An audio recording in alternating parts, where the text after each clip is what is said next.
मोहब्बत दिल पे दस्तक किस्से नंबर 22 हिस्सा नंबर 1। जिंदगी इसी का नाम है नौफल, कभी खुशी तो कभी गम, कभी पाना तो कभी खोना, मगर एक ही पल के हसार में तमाम उम्र गुजार डालने की तमन्ना रखना निरी बेवकूफ़ी है। हकीकत यही है कि किसी के चले जाने से जिंदगी ठहर नहीं जाती, अपनी सांसें आप जीना पड़ती हैं। याले इसे समझा रही थी, और ये फक्त आज से नहीं बल्कि पिछले एक हफ्ते से हो रहा था। जब से इसे अनस की मौत की खबर मिली थी तब से वो ना सिर्फ मुसलसल मीर हाउस बाकायदगी से जाती रही थी बल्कि नौफल को भी जिंदगी की तरफ लाने की कोशिश कर रही थी। अस्सलामुअलैकुम सामईन और नाज़रीन, इन्फो विद अनम में आपको खुश आमदीद कहती हूँ। मज़ीद नावल सुनने के लिए, ख्वाब की ताबीर जानने के लिए और बहुत सारी दूसरी मालूमात के लिए चैनल को सब्सक्राइब करके बेल आइकन को दबा दीजिए ताकि आप कोई भी वीडियो हमारी सबसे पहले हासिल कर सकें। ये सब बातें कहने सुनने में बहुत आसान लगती हैं याले, मगर कभी मेरी जगह आके देखो मैं किस तकलीफ में हूँ। नगीन की हालत मेरी बर्दाश्त से बाहर है और मामा अब्बू के बाद मैंने ये सोचा था कि अब इन्हें कभी कोई दुख नहीं पहुँचने दूंगा, मगर वो इतनी ही तकलीफ में है जितनी अब्बू की डेथ के वक्त थी, और मैं अब भी कुछ नहीं कर पा रहा इनके लिए। इसकी आंखें सुर्ख हो रही थी। कितने ही दिनों से वो बेखौफी का शिकार था और कुछ गम की शिद्दत दिलो ज़हन पर असरअंदाज हो रही थी। देखो, ये कमी तो अब जिंदगी के साथ रहेगी और वक्त इन कमियों के साथ जीना सिखा देता है। तुम बस मामा को खुश रखने की कोशिश करो, इन्हें अपनी तरफ से कोई तकलीफ ना होने दो, इनके कहे को अपना ईमान बनाओ। इन हालात में शमोइल खान और याले और इसके सही मायनों में गमखवार बने हुए थे। नौफल ने इस बात में सर हिलाते हुए गहरी सांस खींची थी, फिर इसे घूरते हुए बोला, और तुमने जो खुदकुशी वाली हरकत की है, बुज़दिलाना हरकत, इसके बारे में तुम्हारा क्या ख्याल है? इसे बहुत दिनों बाद मौका मिला था। याले खफीफ सी होकर हंस दी। वो तो बस इस खानजादे को मुतासिर करने के लिए। बकवास ना करो। नौफल बेहद नागवारी से इसे टोक गया था। और भी हजारों तरीके थे इसे मुतासिर करने के, मगर ये सबसे मौसर था। वो डिटाई से बोली तो नौफल ने मुतासफाना अंदाज में कहा, मुझे तो लेक्चर दे रही हो मामा की फर्मा बरदारी का, और खुद तुमने इस कदर इंतहाई कदम के वक्त लम्हा भर को भी अपने डैडी के मुतालिक नहीं सोचा। अब सोचती हूँ तो शर्म आती है खुद पर। वो एतराफ करने वाले अंदाज में गोया हुई। मुझे इतनी हद तक नहीं जाना चाहिए था, वो भी इस सूरत में कि वो उल्लू का पट्टा मजाक कर रहा था। मजाक? कौन? नौफल हैरान हुआ था। याले मुस्कुरा दी। वही तुम्हारा जिगरी यार कह रहा था इसने शादी कर ली है, मुझसे जान छुड़ा रहा था। कितने आराम से कह दिया कि कोई किसी के लिए नहीं मरता। मैंने प्रूफ कर दिया तो खुद ही तीर की तरह सीधा हो गया। इसने तुमसे कहा है कि ये सब मजाक था? नौफल की आंखों से तहयर झलक रहा था।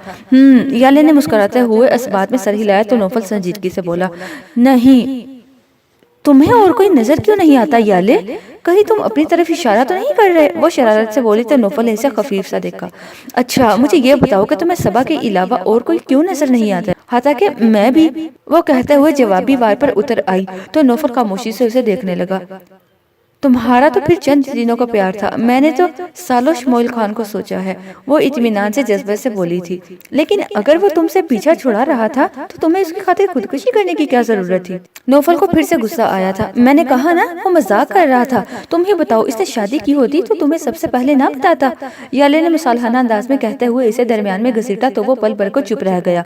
अब इसे क्या बताता कि वो खुद अपने बुने हुए जाल में जकड़े जा रही है। वो समझ सकता था कि किस मजबूरी ने शमोइल को अपने बयान से फिरने पर मजबूर किया था, इसलिए बिल वक्त खामोशी ही में आफियत थी। मगर मौका पाते ही इसने शमोइल से बात जरूर की थी। वो फट पड़ा, तो और क्या करता मैं? सच बोल के तो जान का अजाब गले में डाल दिया था मैंने।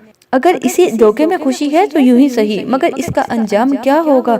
दोनों इसके दोस्त थे और वो किसी की भी बर्बादी नहीं देख सकता था। यह तो तुम उसी से पूछो, मैं तो एक मर्तबा बुतगान कर चुका हूँ। वो बेरुखी से बोला था। शादी क्यों नहीं कर लेते इससे? नौफल ने बागौर इसे देखा तो वो इसे घूरते हुए जिताने वाले अंदाज में बोला, बाबा की भतीजी ब्याह के लाया हूँ मैं। मुझे शूट करने से पहले तो नहीं, हाँ बाद में शायद वो कुछ जरूर सोच ले। बाबा की भतीजी? नौफल के जहन में जमाका सा हुआ। ये इस्लाह तो वो बाकसरत इस्तेमाल किया करता था माजी में। इसके फुरकान लाला मंगनी बचपन से बाबा की भतीजी से हुई थी, और शमोइल खान बातों के दौरान जब भाभी की बजाय इसे भतीजी कहकर बात करता तो नौफल इसका खूब रिकॉर्ड लगाया करता था। और अब तुम्हारे एक ही चाचा हैं और इनकी एक अकलौती लाडली बेटी है जो तुम्हारे बाबा की भतीजी फुरकान लाला की मंगेतर थी। फिर ये तुम्हारे हिस्से में कौन सी भतीजी आ गई है? नौफल ने ना समझने वाले अंदाज में उसे देखा तो वो कदरे तौकफ के बाद सपाट लहजे में बोला, फुरकान लाला ने वहीं किसी कैनेडियन लड़की से शादी कर ली थी। मुझे अमेरिका से बुलवाने का मकसद था। बाबा की भतीजी की जिम्मेदारी किसी और को तो लेनी ही थी, सो मैं बाबा का शमला ऊंचा करते नहीं हिचकिचाया। नोफल शौक सा इसे देखता रह गया। याले ने सच कहा था, वक्त तमाम कमियों के साथ जीना सिखा देता है। जिंदगी पहले जैसी तरोताजा और भरपूर न रही थी, मगर मामूलात जिंदगी भर से रवा दवा थे। लेकिन मीर हाउस की चहचहाटों को किसी की नजर लग गई थी। एक महसूस कुन खामोशी और गमजदा से तासुर ने सबको अपनी लपेट में ले रखा था। कोई भी हंसने मुस्कुराने या जिंदगी से कोई खुशी कशीदी करने की हिम्मत नहीं कर पाता था। ऐसे में जुहा की जिंदगी में हलचल मची तो वीर अफराज के नाम से। ताई जान से अफसोस के बाद वो मोहित के साथ किसी मसले को ड्राइंग रूम में बैठी डिस्कस कर रही थी। जब वो चची जान की लाख गरकियों और गुरियों के बाद चाय लेकर ड्राइंग रूम के दरवाजे तक पहुंची, अंदर से आती आवाजों ने इसके तजस्सुस को हवा दी तो वो अंदर जाने के बजाय दरवाजे पर वहीं कान लगाकर खड़ी हो गई। फराज से अलग होने का तो मैं कब से सोच रही थी, मगर तुमसे दोबारा मिलने के बाद तो मेरा इरादा और मजबूत हुआ है। डोंट वरी डियर, मैंने तब भी तुमसे कहा था कि कोई भी कदम सोच समझ के उठाओ, मगर तब फराज की चिकनी चढ़ी बातों ने तुम्हें अपने जाल में फंसा लिया था और तुम एक प्यारा भरा दिल तोड़कर इस बातों के शोभा करके पीछे हो गई। वो खुफकी से कह रहा था। ठोकर खाकर अकल हाथ लगी है मोहित, लेकिन अब फिर से तुम्हारा साथ मिला है तो मैं फराज के साथ रहने की हमायत नहीं करूंगी। तुम पेपर्स तैयार करो, मैं इसे खुला लेना चाहती हूँ। वीरा ने रिसान से जवाब दिया तो जोहा के वजूद में बेनाम सी सनसनी फैलती चली गई। ये सब की नाक तले कौन सा खेल शुरू होने वाला था? और क्या वीरा ही वो लड़की थी जिसकी तस्वीर मुईद हसन ने आज भी अपने लॉकर के साथ साथ दिल में भी संभाल रखी थी? अगर तुम सिक्योरिटी वगैरह की प्रॉब्लम महसूस करो तो डोंट वरी, मेरा घर हाजिर है, वो कह रहा था। जोहा सुलगती हुई अंदर दाखिल हुई, लठमार अंदाज में सलाम किया और ट्राली रख कर वापस पलटने लगी। चाय बनाकर जाओ जोहा, मुईद के तहकमाना अंदाज ने इसे तिलमिलाने पे मजबूर किया, मगर बादल नख्वास्ता वो चेहरे पर मुस्कुराहट का तासुर देती पलटी और घुटनों के बल कारपेट पर बैठकर चाय बनाने लगी। चीनी? इसने वीरा से पूछा तो इसकी बजाय मुईद हसन बोला, मेरी तरह एक चम्मच। वो गुड़कर रह गई, जैसे दोनों जुड़वा पैदा हुए थे ना, मेरी तरह। इसका जी चाहा ये सब आवाज बुलंद कहे, मगर इतनी हिम्मत कौन लाता। वो तुम्हारे डिपार्टमेंट में एक और लड़की भी होती थी, लंबी हील और लंबे बालों वाली, वो जैसे पूछ रहा था। जोहा जो चाय बनाकर वहाँ से भागने के चक्रों में थी, अब आराम आराम से काम निपटाने लगी। वहाँ तो बहुत काम की बातें हो रही थी। जनूबिया, अभी तक याद रखे हुए हो? वीरा हंसी थी, इसकी हरकतें ही ऐसी थी, वो भी हंस दिया। बिलखसूस तुम्हारे साथ, वीरा ने इंकशाफ किया। वो अकेली होती तो हैरत के मारे उछल ही पड़ती, मगर अभी इसने चाय बनाकर दोनों के सामने रखी और मुईद की चाय में वो 2 चमचे भर के चीनी डालना बिल्कुल नहीं भूली थी। हाँ, हंसते हुए मुईद ने वीरा को जरा सा घूरा और फिर जोहा से मुखातिब हुआ, बस तुम जाओ अब। वो सरतापा धड़ाधड़ जलने लगी। ऐसा श्लोक तो सब घर में बाजी प्यारी के साथ किया करते थे। काम निकाला और फारिग, वो जलती कुलस्ती बाहर आई थी, सीधी नगीन के कमरे में गई जहाँ सबा भी मौजूद थी। समझा लो अपने भाई को, मेरे मुंह ना लगा करे। इसका चेहरा गुस्से से तमतमा रहा था, जाने मिसाइल की तरह सबा के सर पर फटी तो वो आराम से बोली, ये रोमांटिक सी वारदात हुई कहाँ पर है? वो झटका खाकर इसे देखने लगी। क्या मतलब? तेवरी चढ़ाकर पूछा था। वो मासूमियत से बोली, मुंह लगने का और क्या मतलब होता है? फिटे मुंह तुम्हारा सबा, जैसा तुम्हारा भाई वैसी तुम खुद। जोहा ने तैश में आकर तकिया उठाया और उसे दे मारा। अब वो ऐसी ढकी छुपी बात भी नहीं कर रही थी कि कोई समझ ना पाता। नगीन के चेहरे पे बहुत नरम सा तासुर फैला था। खुद ही तो शिकायत कर रही हो और अब खुद ही बात पलट रही हो। इसने मुझे क्या अपनी जाती मुलाजमा समझ रखा है? चाय लाओ, बनाओ, चलो अब जाओ। वो बाकायदा इसके अंदाज की नकल करते हुए बोली तो सबा से अपनी मुस्कुराहट छुपाना मुश्किल हो गया। ज्यादा गुस्सा तो चलो अब जाओ, ये आया होगा। हमदर्दी से पूछा तो वो बेसाख्ता बोली, तो और क्या? फिर खिसियाकर कहने लगी, मगर मैं कौन सा शौक में वहाँ बैठी थी, खुद ही ऑर्डर दिया था इनकी सास मोहतरमा ने। चाची जान को कह रही हो, शर्म करो। सबा ने इसे घर का था। सही कह रही हूँ, सबके रिश्ते इनसे जुड़े हैं। मेरे साथ तो बहू भाभी जैसी डांट पीट होती है। वो बर्गजिश्ता सी कहती नगीन के पास नीम दराज हुई थी कि गुमसुम बैठी नगीन एकदम से चौंक गई। यहाँ मत लेटो जुई प्लीज, वो हिचकिचाते हुए बोली तो जोहा ने हैरानगी से पूछा, क्यों, यहाँ क्या है? सबा इसे सवाल पूछने से रोकती रह गई। दरअसल अनस को पसंद नहीं ये बात, ये इनकी जगह है ना। वो धीमे सुर में बोली तो जोहा फिलफोर उठ गई। I am sorry. सबा की आंखें नम होने लगी। अगर अनस को नगीन पर जाट छिड़कते देखा था तो नगीन ने भी बस जान देने की कसर ही तक छोड़ी थी। आज शाम को मैं घर जा रही हूँ और तुम लोग मुझे ड्रॉप करने जाओगी? सबा ने माहौल बदलने की कोशिश की थी। अभी ना जाओ सबा, नगीन परेशान सी होने लगी। तो सबा ने इसका हाथ अपने हाथों में ले लिया। वहाँ मम्मा का ख्याल भी तो करना है, नौफल परेशान होंगे, प्यार से कहा। तो अब की बार इसने बात समझते हुए इस बात में सर हिला दिया। नौफल भाई आ रहे हैं शाम में? जोहा ने पूछा। शायद, कहा तो इन्होंने ही था। अब देखो, अगर याद हुआ तो आ जाएंगे, वगरना मैं पैकिंग तो कर चुकी हूँ। मोहित भाई या वजी के साथ चली जाऊंगी। सबा ने जवाब दिया था। रात के लिए कुछ पका दिया ना, मुझ पे छोड़ के मत चली जाना। जोहा को ख्याल आया था। सबा ने मुतासफाना नजरों से इसे देखा। शर्म करो, ससुराल में भी रह रही हो, इतनी हड हरामी ना दिखाया करो। मोहित भाई इस सीधा करके रख देंगे, पहले तो इन्हें मैं सीधा करूंगी। कमाल है, कहाँ की अशनाइयां निकाल के बैठे हुए हैं। मौसूफ जोहा अभी तक कलस रही थी। अरे वाह, देखा निकी, हमारी जोहा अक्लमंद हो रही है। इसे पता चल गया है कि शोहर की किन बातों को गिरफ्त में लेना चाहिए।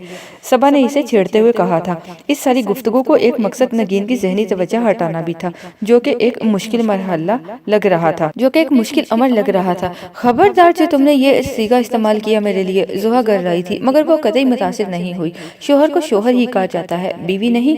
जब तक मेरी रुखसती नहीं होती तब तक मैं इन्हें अपना शोहर नहीं मान सकती। वो बेसोचे समझे गुस्से से बोली तो सबा की हंसी बेसाख्ता थी। यानी अब तुम रुखसती के इंतजार में हो? सबा ने सर हिलाया तो वो चिढ़ गई।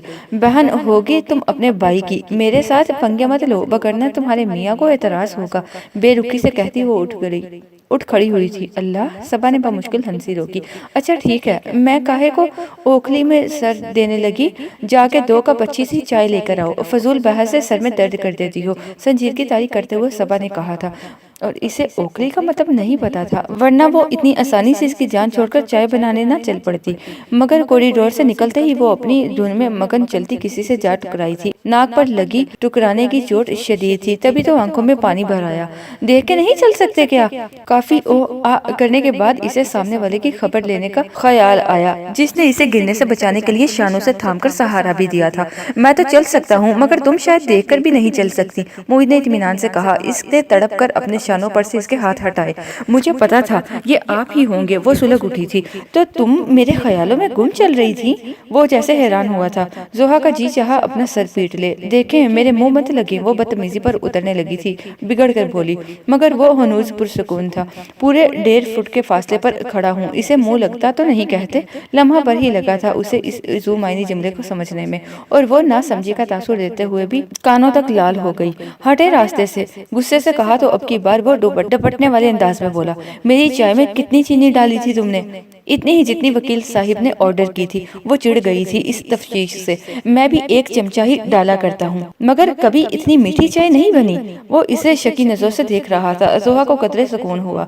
इंसान के इखलाक भी गुल जाते हैं साथ।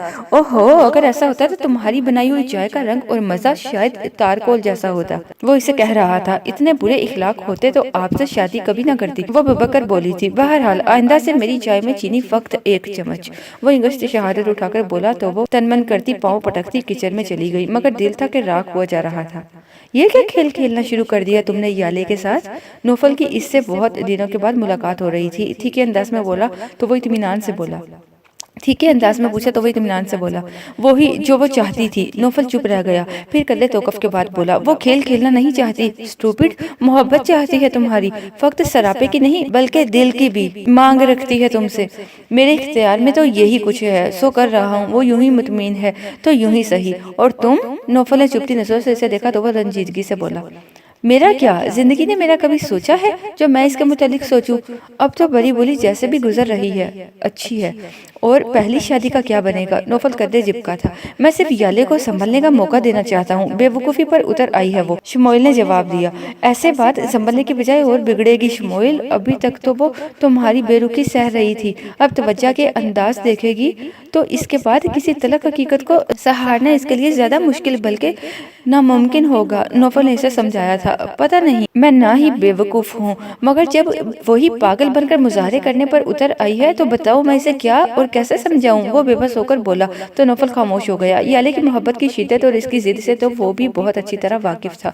इतने महीनों वो इसे समझा नहीं पाया था, तो अब अपनी मोहब्बत को सामने मुजस्सम हालत में पाकर वो कैसे कुछ समझती। और यूं भी इसकी मर्जी के खिलाफ की जाने वाली बात 1000 दर्जा सच हो तब भी दिल को अच्छी नहीं लगती। अगर इसे अपनी जातियात में दखल अंदाजी ना समझो तो तुमसे एक बात پوچھوں؟ نوفل نے تمہید کی تو وہ ناراضگی سے بولا، ایسی کون سی ذاتی باتیں رہ گئیں میری جن سے تم نا واقف ہو؟ اب اگر تم نے شادی کر ہی لی ہے تو نبھاتے کیوں نہیں؟ کیا تم بھی فرقان لالا کی طرح اس سے زیادتی نہیں کر رہے؟ نوفل نے سنجیدگی سے پوچھا تو اس کا رنگ فک پڑ گیا۔ یہ ذکر اسے یوں ہی تکلیف پہنچایا کرتا تھا، اسی ذکر اور یاد سے بچنے کے لیے تو اس نے شہرگاہ بنایا تھا، مگر وقت تھا کہ پلٹ پلٹ کر انہی لمحوں کو آئینے کے سامنے لا کھڑا کرتا تھا۔ سب کو پتا تھا کہ یہ شادی نہیں نبھے گی، نہ اس طرح سے اور نہ اس طرح سے۔ وہ اسے کہہ رہا تھا، بابا جان نے اس سلسلے میں تمہیں کچھ نہیں کہا؟ انہوں نے جو کرانا تھا کروا لیا، ان کے لیے اتنی ہی تسلی کافی ہے کہ ان کی زبان کی لاج رہ گئی، چاہے کسی نے بھی رکھی۔ مگر زندگی یوں تو نہیں گزرتی شموئیل خان۔ نوفل کو تاثر ہوا تھا، اس قدر بھرپور مرد اور اس قدر ادھوری زندگی جی رہا تھا، اس سے بڑھ کر افسوس اور کیا ہوگا؟ میں بھی تو گزار ہی رہا ہوں اس زندگی کو، وگرنہ اس نے تو میری ایسی کی تیسی کرنے میں کوئی کسر نہیں اٹھا رکھی تھی۔ وہ پھیکے انداز میں مسکرا دیا، مگر اب تم مزید الجھنوں میں ڈال رہے ہو خود کو۔ نوفل نے اسے وارن کیا تھا، جانے دو یار، وہ خود دھوکہ کھانا چاہتی ہے۔ بہت چاہا میں نے کہ اس کے جذبات کا رخ بدل دوں، مگر وہ بہت سرپھری ہے اور میں اپنے سر الزام نہیں لینا چاہتا۔ وہ زبردستی خود کو مطمئن کرنا چاہ رہا تھا، مگر نوفل کی تسلی نہیں ہوئی۔ اور اگر اس نے شادی کرنے کا کہہ دیا تو تب تک میں اسے حقیقت بتا دوں گا۔ پہلے حقیقت بتا کر انجام دیکھ چکے ہو، شاید بات کسی طرف لگ ہی جاتی، مگر اب تو تم اس کے لیے صحیح معنوں میں پھندا تیار کر رہے ہو۔ نوفل اس کے ارادوں سے مطمئن نہیں تھا، ایسے نہ وہ خود چین سے جیے گی اور نہ مجھے جینے دے گی، باقی جو رب نے چاہا وہی ہو جائے گا۔ شموئیل مسترب ہونے لگا تھا، میں تو بس سمجھا ہی سکتا ہوں تم دونوں کو، بہرحال بیسٹ آف لک، خدا بہتر کرے تم دونوں کے حق میں۔ نوفل گہری سانس بھرتا سیٹ چھوڑ کر اٹھ کھڑا ہوا تھا۔ کیا بات ہے، آج جلدی جا رہے ہو؟ شموئیل نے اٹھتے ہوئے پوچھا تو وہ بالوں میں ہاتھ پھیرتے ہوئے تھکے ہوئے انداز میں بولا، ہاں یار، آج صبا کو لینے جانا ہے، بہت دن ہو چکے ہیں، ماما کی طبیعت بھی ٹھیک نہیں رہتی۔ پھوپھو ردینہ ہے تو صحیح، مگر ان سے بھی زیادہ وہ صبا سے اٹیچ ہیں۔ ہاں بالکل ٹھیک ہے، شموئیل نے فوراً کہا تھا۔ باہر آ کر شموئیل الوداع کلمات کہتا اپنی گاڑی کی طرف بڑھ گیا، جبکہ نوفل اپنی گاڑی میں آ بیٹھا۔ نگین کے متعلق سوچتے ہوئے وہ پھر سے ازردگی کا شکار ہونے لگا تھا۔ جو سوچا بھی نہیں تھا قدرت نے وہ وار کر دیا، کوئی سنبھلتا بھی تو کیوں کر اور کیسے کہ وہی قادر متعلق ہے، اس کی رضا میں راضی رہنا پڑتا ہے، چاہے جبر سے رہو یا صبر سے۔ نکی تم بھی چلو ہمارے ساتھ۔ نوفل نے در حقیقت دل سے یہ بات کہی تھی، مگر وہ جانے کیا سمجھی، تیز لب و لہجے میں بولی، کیوں؟ میں کہاں جاؤں یہاں سے؟ اچھا ہے بھابی، ہوا بدلے گی تو فریش ہو جائیں گی، زوہا نے بھی خوشگوار انداز میں کہا تھا، مگر وہ تو جانے کس ذہان میں تھی۔ میں نے ایک بار کہا نا، میں اس گھر سے کہیں نہیں جاؤں گی، اور میں کہ تو ہرگز نہیں۔ پتا ہے کہ انس کو میرا وہاں جانا اچھا نہیں لگتا، پھر بھی وہ یوں بدک رہی تھی جیسے وہ اسے زبردستی وہاں سے بھیجنے پر تلے ہوں۔ اوفو بھئی، اس کا جی نہیں چاہ رہا تو نہ زبردستی کرو، ویسے بھی ابھی عدت میں ہے، کہیں بھی آنا جانا نہیں ہو سکتا۔ چچی جان نے مداخلت کی تو وہ متحسسی انہیں دیکھنے لگی۔ کیا مطلب ہے چچی جان؟ عدت سے کیا مراد ہے آپ کی؟ اس کے انداز میں بھی بے چینی اتر آئی تھی۔ بیوی ہوں انس کی، اس گھر میں رہنا میرا حق ہے، اور میں کبھی بھی یہاں سے کہیں نہیں جاؤں گی۔ یہاں انس رہتے ہیں، میں بھی یہیں رہوں گی، یہاں انس رہتے ہیں۔ کہتے کہتے وہ رونا شروع ہوئی، پھر حسبانی انداز میں اتر آئی تھی۔ وہ سب پریشان سے اسے سنبھالنے کو لپکے تو تائی جان کی گود میں ننگی بچی کی مانند سمٹ گئی۔ امی میں کہیں نہیں جاؤں گی، یہیں رہوں گی، انس کی دلہن بن کر وہ سسک اٹھی تھی۔ ہاں میری بچی، کس نے کہا کہ یہ گھر تمہارا نہیں ہے؟ مالکن ہو تم یہاں کی، یہیں رہو گی تم۔ انہوں نے بڑے صبر اور ضبط سے اسے سنبھالا اور صبا اور نوفل کو نکلنے کا اشارہ کیا تو وہ سب کو سلام کرتے ہوئے باہر نکل آئے۔ گاڑی میں بیٹھنے تک وہ ضبط کھو چکی تھی۔ نوفل لب بھینچے گاڑی سٹارٹ کرنے لگا۔ نگین کی حالت اس کی ذہنی کیفیت کو متاثر کر رہی تھی۔ قسمت کے تھپیڑے اسے کہاں سے کہاں لے آئے تھے۔ خدا کس قدر ظالم ہے، اسے ذرا بھی رحم نہیں آیا ہم پر۔ صبا تڑپ رہی تھی۔ نوفل نے ایک نگاہ اس کے آنسوؤں سے بھیگے چہرے پہ ڈالی اور سنجیدگی سے بولا، کفریہ کلمات نہ کہیں، وہ رحیم و کریم ہے، بزرگوں برتر ہے۔ جب ہر ذی روح کو اس کی طرف لوٹنا ہے تو پھر جلد یا بددیر کا شکوہ کرنا کیا معنی رکھتا ہے؟ مگر نگین، اس بیچاری کی حالت دیکھی ہے آپ نے؟ اس کا دل ابھی تک قابو میں نہیں تھا۔ خدا یقیناً ہم سے بہتر جانتا ہے۔ نوفل نے بات ہی ختم کر دی تھی، اتنا معتدل ہو کر سوچ تو سب کو صبر نہ آ جائے۔ وہ گہری سانس بھر کر رہ گئی، مگر انس کی یادیں ساتھ محو سفر تھی۔ اس کا چہرہ آنسوؤں سے بھیگتا ہی رہا۔ ماما کے سامنے ایسے ریئیکٹ کریں گی تو ان کی طبیعت مزید بگڑے گی۔ نوفل نے 2-3 ٹیشو گھسیٹ کر اس کی طرف بڑھاتے ہوئے تنبیہ انداز میں کہا تو اس نے تھینک یو کہتے ہوئے پکڑتے ہوئے چہرہ صاف کیا۔ خود پر قابو پانا آسان تو نہیں، وہاں بھی سب مجھ ہی کو حوصلہ کرنے کا کہہ رہے تھے، اب یہاں بھی دل کا بوجھ ہلکا نہیں کر سکتی میں۔ वो भीगी सुर्ख आंखों में शिकवा लिए हुए थी। इस सब्र करने से सब्र आता है, कोशिश करेंगी तो वक्त के साथ साथ नॉर्मल हो जाएंगी। पैरों में रिश्तों की जंजीरें हैं तो कदम ध्यान से उठाना चाहिए। सबा ख्याल करके वो इसे बहला रहा था या समझा रहा था, मगर इसका आखिरी फिक्रा सबा के दिल में गड़कर रह गया। इसे शिद्दत से एहसास हुआ कि ये बात नौफल अगर कभी खुद पर लागू करता तो हालात कुछ और ही होते। जरीना बेगम और अदीना लाउंज में ही में साला बेगम के पास मिल गईं। साला बेगम ने सबा को गले लगाते ही रोना शुरू कर दिया तो इससे भी खुद पर काबू पाना मुश्किल होने लगा। नौफल सूरत हाल का अंदाजा करते ही तेजी से अपने कमरे की तरफ बढ़ गया, जबकि सबा खुद को संभालती साला बेगम को सब्र और हौसले की तलकीन कर रही थी। दिन, वक्त और हालात कब ठहरते हैं, ये एक के बाद दूसरा भागा चला आता है। यहाँ भी ऐसा ही था। आहिस्ता आहिस्ता रूटीन की जिंदगी वापस आ रही थी। अगर कुछ नहीं बदला था तो वो थी मीर हाउस में ठाई मुंजमद खामोशी। यूँ लगता था वो चहकारें अब कभी दोबारा यहाँ गूंजेंगी ही नहीं, क्योंकि माजी में मीर हाउस में गूंजा करती थी। अमाद का यहाँ आना अब बहुत कम हो गया था। हालांकि मुईद से भी इसकी बहुत दोस्ती थी, मगर अनस से हालातों खसाइल मिलने की वजह से वो इससे ज्यादा क्लोज रहा था। और अब जबकि इसके आखिरी वक्त में भी वो इससे करीब रहा था तो कुदरती तौर पर वो जहनी डिप्रेशन का भी शिकार था। आज भी वो बहुत दिनों के बाद मीर हाउस आया तो ख्याल यही था कि ताईजान को सलाम करके 10-15 मिनट बैठने के बाद वापस आ जाएगा, मगर इसे देखते ही लॉन की धूप में कुर्सी पर बैठी नगीन उठकर अंदर चली गई तो वो जहाँ का तहाँ खड़ा रह गया। ऐसे पहली बार नहीं हुआ था, बल्कि जब से अनस गया था तब से अब तक या तो वो इससे शिकवे शिकायत करती रहती थी या फिर इसे देखते ही इधर उधर हो जाती थी। वो सर झटकता खुद को इस नामालूम सी उदासी से उड़ाता अंदर आया तो वो ताईजान के पास लाउंज में बैठी थी। वो सलाम करता वहीं सोफे पर सामने बैठ गया। मरियम कैसी है? ताईजान ने सलाम दुआ के बाद मरियम फूफो का पूछा था। ठीक है अल्हम्दुलिल्लाह, आजकल में चक्कर लगाने का इरादा है इनका भी, वो कस्तन मुस्कुराकर बोला। ताईजान सर हिलाकर फिर से तस्बीह के दाने डोलने लगी। आपकी क्या नाराजगी है भाई मुझसे? वो सीधे से बहुत नगीन से मुखातिब हुआ तो इसके साथ साथ ताईजान भी चौंक गई। आप किसे कह रहा हूँ? मुझे देखते ही आप भाग उठती हैं, ऐसा क्या कसूर कर दिया मैंने? वो दोस्ताना लबो लहजे में पूछ रहा था। मैं आपसे नहीं बोलती अमाद भाई। फौरन ही उसकी आंखें भर आईं। कदरे तौक़ुफ़ के बाद इसने कहा तो वो जी भर के हैरान हुआ। मैंने ऐसा क्या किया है? आप, इसके लब लर्जे, स्याह पलकों की झालर पर इटके सितारे टूटकर जर्द रुखसारों पर गिरने लगे। आप अनस को लेकर नहीं आए?